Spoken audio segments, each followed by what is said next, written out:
And this has been the month that we have been grounding ourselves in the constant, non-changing, solid, everlasting, foundational theme for the month of God Rocks. And each week we've explored a different meaning of what those two words could actually mean. So today we're going to bring the series to a close with Gratitude Rocks. We're going to get into gratitude. But before we close this series, I want to take us back to the beginning, the first talk that we did, and the reason we went down this particular road of exploring how God rocks. So we know, that most of us know of the movie The Secret. So that kind of spurred this on a little bit. There was a focus a few years ago on this movie and the book. And it teaches us unequivocally how we can use the law of attraction. That was the gift that we got out of that movie. It sparked a lot of interest in the general public, those people that weren't aware of New Thought and this kind of positive creation that we teach here. So the law of attraction was really good to open that door. And while it is well and good, and it is in fact quite wonderful, desirable, and something we can all benefit from knowing how to consciously do, that's not all there is. There is something more. There is something more. Something bigger, something deeper. And that is the essence of God that is indwelling in each and every one of us all of the time, our eternal, true selves. That is the big picture. That is the part, because the movie is, what, an hour and a half long. It can't really get into the depth of the richness and the power that we as individuals have. We can co-create our lives with this power for good. That is the good news, and that's what we're gonna deepen into that a little bit today. And I have a quote that I'd like to read as part of What We Believe by Ernest Holmes, and it's his declaration of principle. I'm sure most of you who have the Science of Mind, we have a textbook that we use in our Foundations for Living, Foundations of Science of Mind class.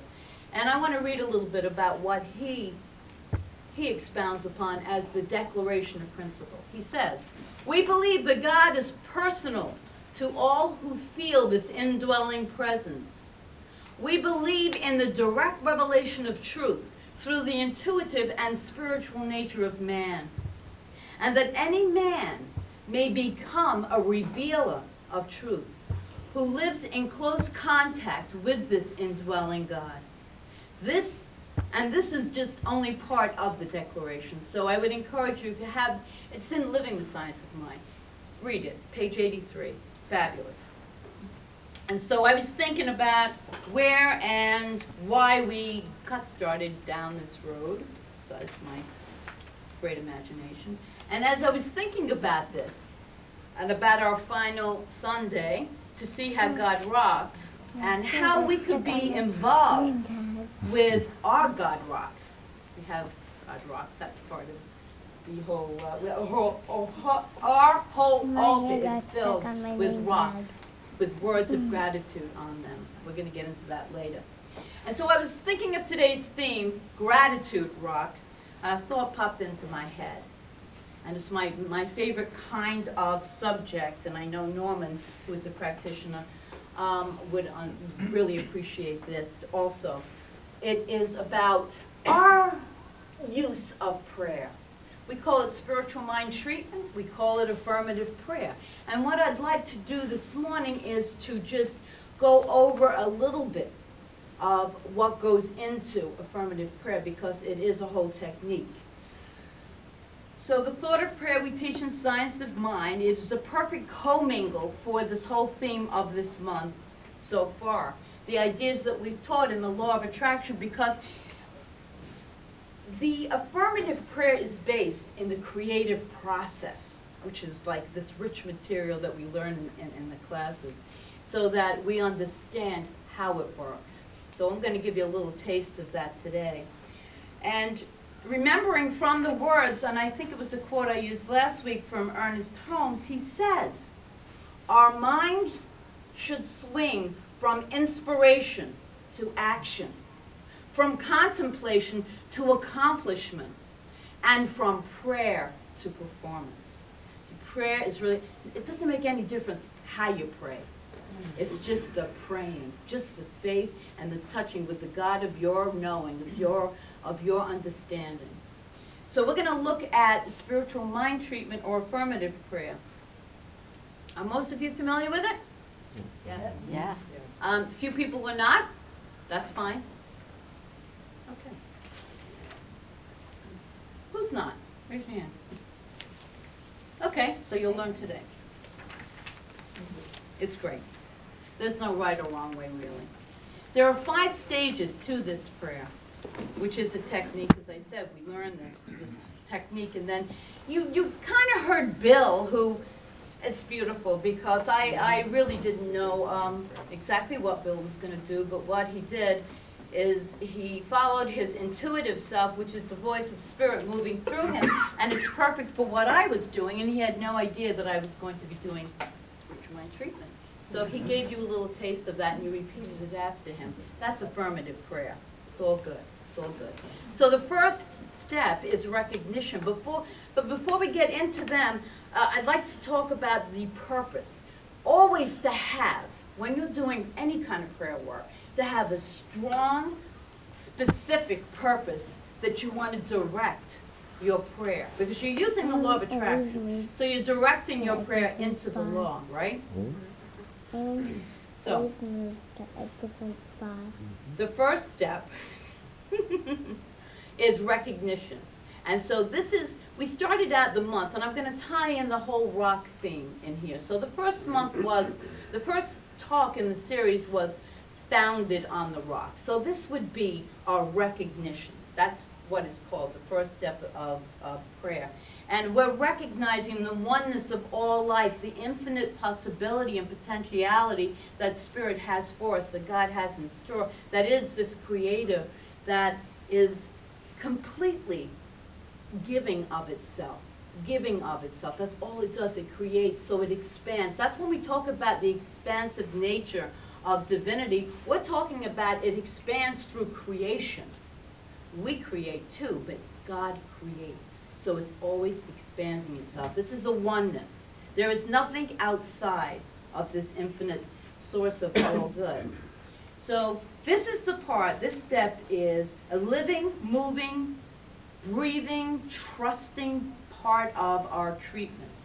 And we deepen into the spiritual qualities of the divine, as you heard Bill say. So we will say that God is a profound peace. God is unconditional love. God is limitless possibilities, complete wholeness. All things are possible in the mind of the creative genius, which is God. And so we open ourselves up in that first step in our prayer. And then we unify with it personally, individually. And so if this is the truth of the infinite Creator, then it is my truth because it is my indwelling God. It is that essence, that soul, that complete truth within me that knows all. That's where the intuitive part comes in. When we listen to that still small voice within, it will guide us to bigger and better things all of the time. All of the time. Each and every one of us is an individualization of this creative genius. So we have within us that power to create. So we get to create our lives. And sometimes we have experiences in our lives that we might not think that we could possibly have created. We don't have to know where they come from. But we do always, it serves us to really know that we are at choice and we can choose how to respond to any situation. And that then creates the outcome. It creates the effects in our lives. So last week's theme, that was a really good one. Oh my God. We rock and roll. We played Elvis. We played Hound Dog. That's a good stuff. We were rocking and we were rolling. That was last week's theme. We rocked and rolled. It was our anniversary party afterwards. We went out to a restaurant. We had a blast. But when God rocks and rolls in and as us, we are really expressing the goodness of life, the enthusiasm, the peace, the joy that life really has for us. That is our natural, maybe not normal, but our natural state of being. And so that would be then the unification. We're unifying with the greater I am. I am that I am. And so then the next step is the realization step, and this is where we claim our good. We had that purpose before we started the prayer. And so whatever we are praying for, this is where we claim it. And we claim it through the law of attraction. We claim it as though it already exists. So it is a powerful part of the treatment where we're in this really good space now because we've expounded on the nature of God. We've unified with it. Now we're claiming our good as if it already exists in this human reality. So our indwelling nature, knowing it, is one of limitless possibilities and infinite potential. We claim this good from this state of feeling that it has already manifested in our lives. Then we move into the Thanksgiving part. So Thanksgiving. So we're giving thanks. What are we giving thanks for? We are giving, and that's our theme today, gratitude rocks, but we are giving thanks for knowing that that which we prayed for has already manifested. It's already coming into being. It's through our faith, through the trust in a higher power that we bring forth. We're like magnets. We bring forth through that law of attraction that good into our lives. What we do through appreciation and through thanksgiving is we raise the feeling tone of our nature. And when we raise our feeling tone, the desire that we might be praying for then becomes a match for that feeling tone of gratitude and thanksgiving. You see, and so we manifest faster, quicker, and more effectively. And then we release, which we really haven't gotten into this month. So the release is the only thing we haven't focused on specifically, but it's really a vital part of our prayer work. Because what we are doing is we're letting go and letting God.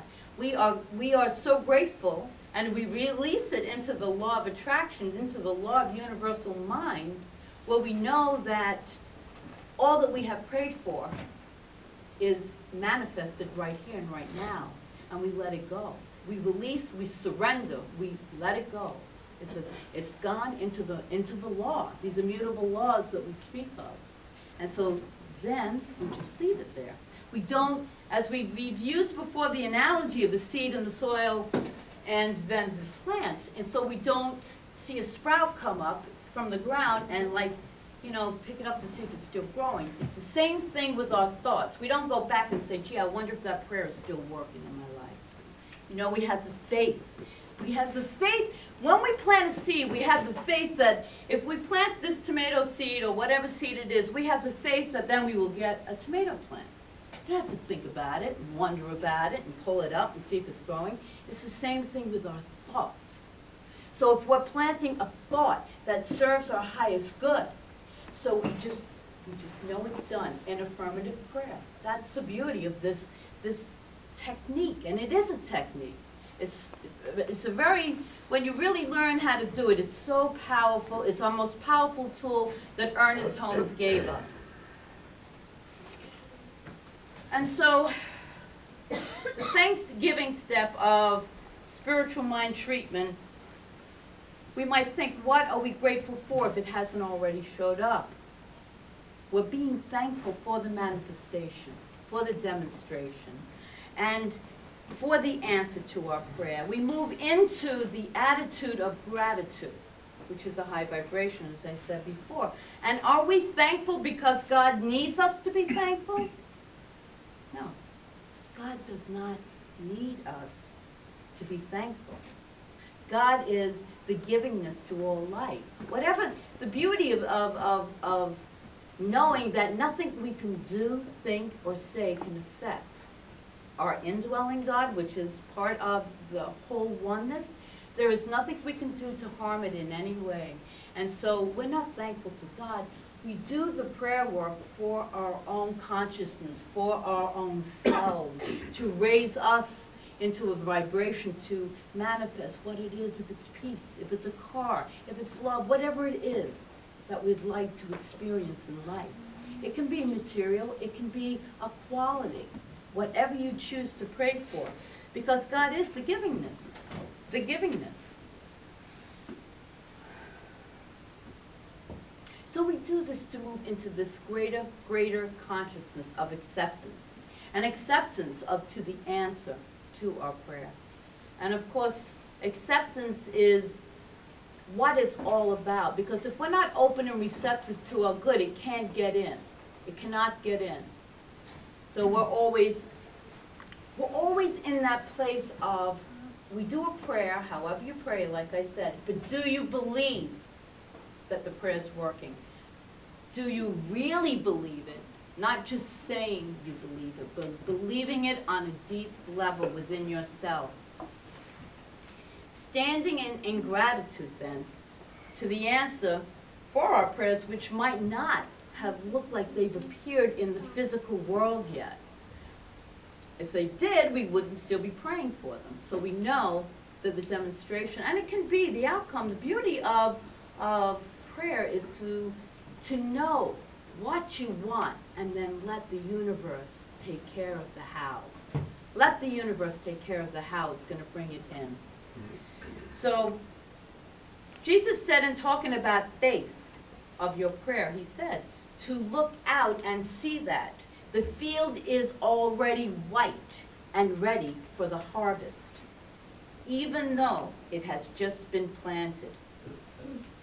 That's what the faith does. That's what the faith does. And the gratitude in the fourth step moves us into that place to accept it. We plant the seed of our thought, okay? We plant the seed of our thought, and we allow it to go into law, and it comes back as the harvest of our desires, our experiences. And the faith that it is absolutely taking place is so powerful. We are powerful beyond anything we have ever perceived ourselves to be. We create our lives.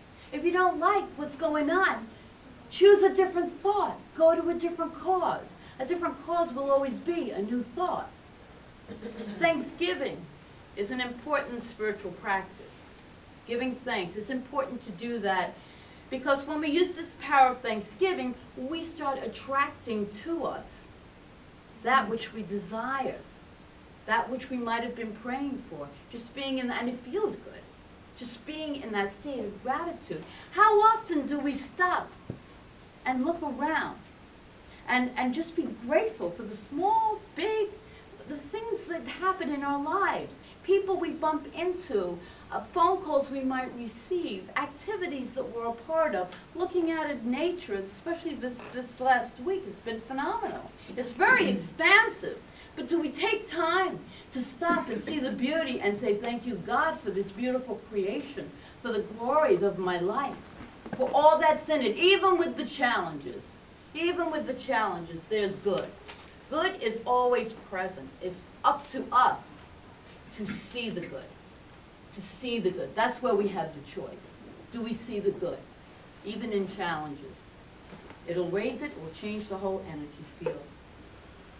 And so in the beginning, about, what was it, 6 weeks ago or so, we had gratitude journals for everybody to do 5 or 10 things they were grateful for each day leading up to today. And if you've done that, you'll notice that your vibration has become a little lighter. That if you're in a period that might seem dark at times, you can pick up your journal and you can look at it and say, look what I was grateful for, this small thing, I forgot about that. I totally didn't remember that. So it's about raising our vibration. And you can start doing a gratitude journal at any time. Anytime. So just get a journal, start writing, get a notebook, start writing 5 things every day that you're grateful for. It will change things in your life. It's a spiritual practice. So the spiritual power of Thanksgiving opens the floodgates. Love that. It opens the floodgates of blessings. The blessings of God, the universal blessings. because they're there. Trust me, they're there.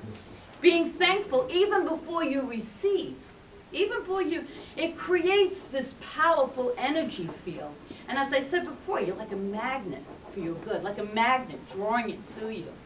It's great. Ernest Holmes once said, we experience God to the degree we make ourselves receptive to God. How receptive are we to this powerful good? In other words, we cannot experience God's great good except to the degree that we recognize it, that we're aware of that it's taking place. So it's always, our level of understanding is always deepening as we do the spiritual work and engage in spiritual practices like Thanksgiving and gratitude journals. Things like that. Prayer is powerful. We could even say that the spirit of Thanksgiving could take us right back to that first stage, that recognition stage of the divine principle of life, of recognizing this infinite power in the form of Lillian, taking over the whole service. Would you like to speak?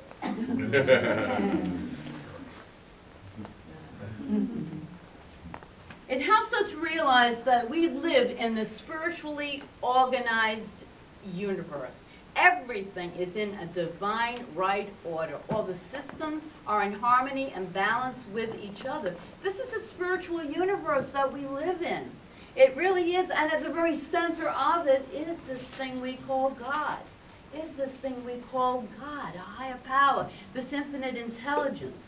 And I found something that was scientific to bring this, and I thought this was really interesting. So now science is catching up with spirituality. So science has now shown that an attitude of gratitude is a healthy attitude. In 1993, a research team led by Glenn Rain and Roland McCready measured the effects of certain emotions on the human DNA. They used research subjects who were trained to manage their feelings. So they were aware of their feelings. The researchers then took DNA samples of the subjects when they were feeling gratitude, appreciation, and love. And then they took DNA samples of subjects when they were feeling anger, frustration, disappointment, and stress. When the subjects who were feeling the anger, fear, frustration, and stress, their DNA showed up as being constricted. Scientifically, they saw this in the DNA strands. It became shorter, and in some cases, switched off the DNA codes. So we truly are. Science is catching up. We are energetic beings. We are pure molecules. We are energy, with the whole great energy of all that is. Now, when the subjects felt love, gratitude, appreciation, the shutdown of that DNA code reversed itself. The DNA strands relaxed, unwound, and in fact, they lengthened. So when we use that word, we are expansive beings, it's scientifically proven. We can expand our own DNA by those emotions we choose to be in. And gratitude will stretch it out. Anger, frustration, unfulfillment, stress will shrink it. Scientifically proven. And this experiment was later followed by testing of HIV-positive patients. They discovered that the feelings, when they were trained to really focus on the love, gratitude, and appreciation, increased their body's resistance to the virus 300,000 times. It increased their resistance to it. So you know, when we hear mind, body, spirit, we truly are mind, body, spirit. We can heal a lot of physical ailments in our body through our thinking, through what we truly establish as the feeling tone of our life. So we probably remember some of the experiments with the water. I don't remember that one, by Masaru Emoto. I know it was in the movie What the Bleep, if you saw that, that movie that was released a few years ago too. And it's what we think and what we feel and what we say. It actually changed. He took photos. He has a book. He took photos of the molecular structure of the water and the crystals that were being formed by what we are thinking.